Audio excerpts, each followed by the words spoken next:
بعد قد أهدئوا بما كنتم تعملون صدق الله العظيم. صحابه رضی الله عنهم فرمودند که و ما هذه اللذات ای رسول گرامی چه چیزی هست که این همه نعمت‌ها را برهم میزند و این همه شیرینی ها را به تلخی مبدل میکند؟ رسول خدا صلی الله علیه و سلم فرمودند که الموت، این مرگ است که همه نعمت ها را برباد می‌دهد.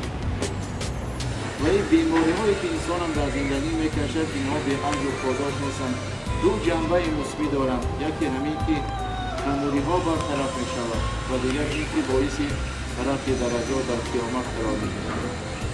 پس دوستان گرامی جای آن است که از نام خودم، از نام کارمندان مسجد و اهل خانه معلمه صدر جمیل و همه کلکتیو شاگردانم امیر و تمنا کردنی هستیم و در این روزی کاری که شما هم هر یکی در سمت خود دولتی داشتید، کاری داشتید، اما ما را تنها نگذاشتید. آمده در جنازه مادر اشتراک کردید، معلومه اشتراک کردید، خبر مادر همون چراغ‌هایی که وعده داده است نصیب و روزی همه ما و شما.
کوکو پروردگارو در این منزلگاه سوره ملک، سوره اخلاص ختم کرده شد، ثواب و ثمرات ها حاصل شد. اول هم و زیادت هم خاصتا هدیه کردیم به روح پرفتوی حضرت رسول اکرم صلی الله علیه و سلم. بعض آن هدیه کردیم بر روح ارواح گذشتگان همین جماعت مسلمین و اهل منزلگاه، گذشته رفتگی بابایان، بیبیان، پدران، مادران، برادر و خواهران، خویش و اقرباشون بودند. البته گذشته رفتگی مادر مرحومه را طریق رحمت شایسته از جنت شب اول بر این میت آسان گردانی، سوال منکر و نکیر در زبان جاری گردانی. بارا خدای احد و صمد و باقی مانده خویشان اقربا و فرزندان صبری در مصیبت عطا فرمایی. ربنا آتنا فی الدنیا حسنه و فی الاخره حسنه و قنا عذاب النار برحمتک یا ارحم.